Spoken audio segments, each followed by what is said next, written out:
America రాజ్యాంగాన్ని మొదటి రోజే మార్చేసిన అమెరికా అధ్యక్షుడు అయిన ట్రంప్పై 26 రాష్ట్రాలు కేసులు పెట్టాయి.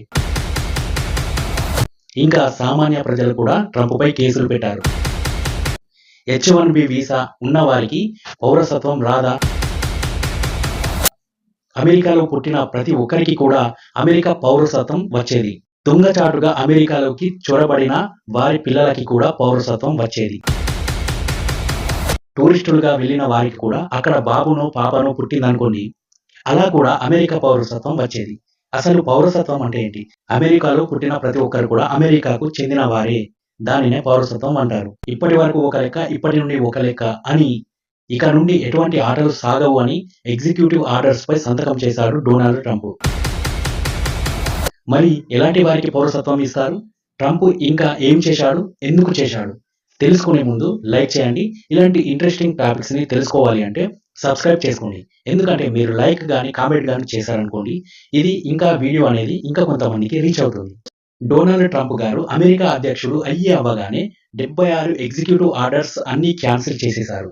ఫస్ట్ది ఏంటంటే వరల్డ్ హెల్త్ ఆర్గనైజేషన్. ఈయన ఏమంటున్నారంటే, ఇంతకు ముందు అమెరికా వాళ్ళు WHOకి డొనేషన్స్ ఇచ్చేవారు. అయితే ఇప్పటి నుండి ఒక్క రూపాయి కూడా ఇవ్వమని తేల్చి చెప్పేశారు. అయితే మనం చెప్పుకోవాల్సింది ఏంటంటే, ఈ అమెరికానే WHOకి డొనేషన్స్ ఇవ్వడంలో నెంబర్ 1గా ఉండేది. అయితే ఈ డొనాల్డ్ ట్రంప్ ఏమంటున్నారంటే, ఫస్ట్ నా దేశాన్ని నేను కాపాడుకుంటాను, నా ఆకలి నేను తీర్చుకుంటాను అంటున్నారు. ఎందుకంటే నేను ఇప్పుడు ఆకలితో ఉన్నాను. ఆకలితో ఉన్న నేనే వేరే వారికి ఎలా ఆకలి తీరుస్తాను? అందుకే ఫస్ట్ నన్ను నేను బాగు చేసుకుంటాను అని అంటున్నారు. నా దేశాన్ని నేను బాగు చేసుకుంటాను అంటున్నారు. ఇంకా అమెరికా నుండి ఇతర దేశాలకి సైనికులుగా అమెరికా పౌరులు వెళ్తారు. అంటే సైనికులుగా ఉద్యోగాలు చేస్తారన్నమాట. వేరే దేశంలో సైనికులుగా వీళ్ళు పనిచేస్తారు. అలా చేయడానికి వీళ్ళకి చాలా ఎక్కువ అమౌంట్ ఇస్తారు. అమెరికాతో మిత్ర దేశాలైతే ఏవైతే ఉన్నాయో ఆ దేశాలకి అమెరికా నుండి సైనికులుగా వెళ్తారు. అయితే ట్రంప్ ఏమంటున్నారు అంటే, వాళ్ళని కూడా మీరు ఇతర దేశాల వద్ద సైనికులుగా పని చేయవలసిన అవసరం లేదు, మన దేశంలోనే ఉండండి, ఎక్కువ జీతాలు నేనే ఇస్తాను, మీరు ఎక్కడికి వెళ్లాల్సిన అవసరం లేదు, మన దేశాన్ని కాపాడితే చాలు అని అంటున్నారు. ఇంకోటి ఏంటంటే బర్త్ రైట్ సిటిజన్షిప్. అంటే ఏంటంటే 1868లో అమెరికా చట్టంలోని 14th అమెండ్మెంట్ సవరణ చేశారు.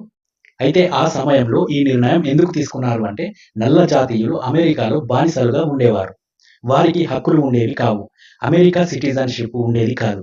అందుకే చాలా సంవత్సరాలుగా అక్కడ బ్రతికిన కూడా వారికి ఒక గుర్తింపు అనేది ఉండేది కాదు. వారిని పరాయి దేశపు వాళ్ళలాగానే చూసేవారు. అందుకే చట్టం అందరికీ సమానమే అనే విధంగా ఈ సవరణ చేశారు.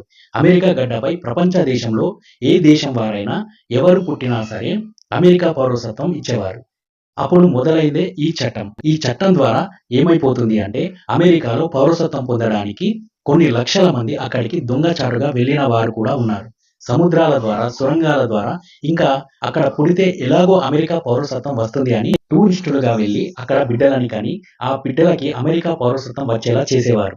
F1 స్టూడెంట్ వీసా మీద వెళ్ళినా, H-1B వీసా మీద వెళ్ళినా కూడా అక్కడ పిల్లలు పుడితే వారికి అమెరికా పౌరసత్వం వచ్చేది.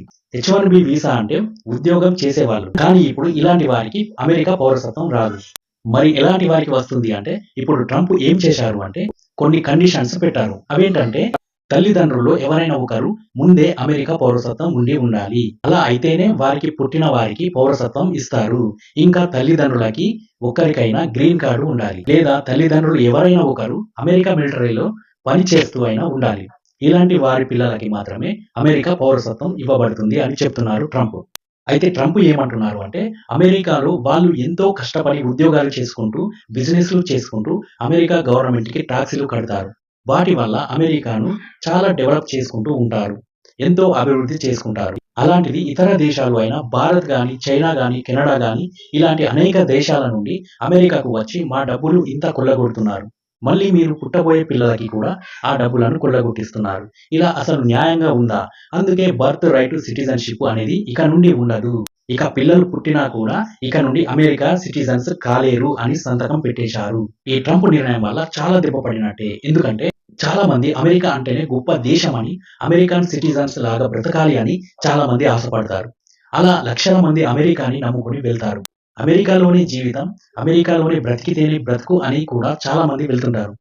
ఇలాంటి వారికి ఇప్పుడు వాళ్ళ ఆశలపై ట్రంప్ నీళ్లు పోశారని చెప్పుకోవచ్చు. ముఖ్యంగా మన భారతీయులు మాత్రం చాలా మంది, లక్షల మంది అమెరికాకి ఎగబడి వెళ్తారు. ఇతర దేశాల కన్నా మన దేశం వాళ్ళే అమెరికాలో ఎక్కువ మంది ఉన్నారు.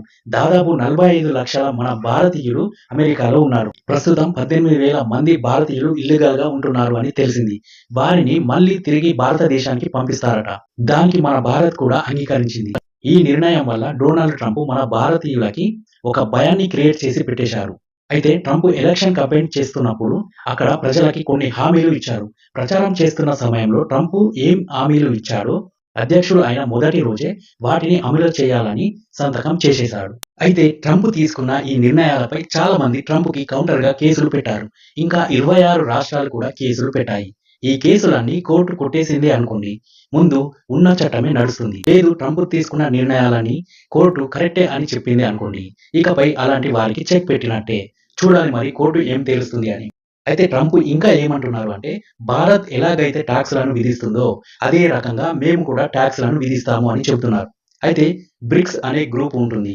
అందులో బ్రెజిల్, రష్యా, భారత్, చైనా, దక్షిణాఫ్రికా దేశాలు కలిసి ఏర్పడ్డాయి. ఈ దేశాల మధ్య 100% తారీఖు ఉంటుంది అని చెబుతున్నారు. మా సరుకులు మీ దేశంలో ఎక్కువ ట్యాక్సులు వేసి అమ్మారనుకోండి, నేను కూడా మీకు ఎక్కువ ట్యాక్సులు వేస్తాను అని చెప్తున్నారు. నాకు నా దేశమే ముఖ్యమని చెప్తున్నారు ట్రంప్. ఇంకో విషయం ఏంటంటే, ట్రాన్స్జెండర్లకి మాత్రం అక్కడ ఉద్యోగాలు అసలే ఉండవట. ఒక అమ్మాయిగా అయినా లేదా అబ్బాయిగా అయినా ఉండాలి. నేను ఇలానే ఉంటాను, నేను ఇలానే ట్రాన్స్జెండర్ గా ఉంటాను అని అనుకుంటే మాత్రం ఉద్యోగాలు ఇవ్వరట. అమ్మాయిగానైనా ప్రూవ్ చేసుకోవాలి లేదా అబ్బాయిగానైనా ప్రూవ్ చేసుకోవాలి. ట్రాన్స్జెండర్ గా ఉంటే మాత్రం ఉద్యోగం లేదు. ఇవన్నీ మొదటి రోజే ఎగ్జిక్యూటివ్ ఆర్డర్ పై సంతకం పెట్టేశాడు ట్రంప్.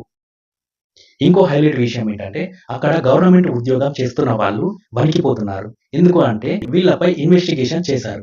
ఇన్వెస్టిగేషన్ లో ఏం తేలింది అంటే 6% ఉద్యోగులు మాత్రమే ఆఫీసులోకి వస్తున్నారట. వీళ్ళు ఏం చేస్తున్నారంటే వర్క్ ఫ్రమ్ హోమ్ చేస్తున్నారట. ఇంకా కొంతమంది వీళ్ళు లాంగ్ లీవ్ పెట్టుకుంటున్నారట. అందుకే ట్రంప్ ఒక నిర్ణయం తీసుకున్నారు. మీరు ఉద్యోగానికి వచ్చారా ఓకే, లేదంటే ఉద్యోగం నుండి పీక్ పడేస్తాను. మీరు గవర్నమెంట్‌ని మోసం చేసి బ్రతుకుతున్నారు.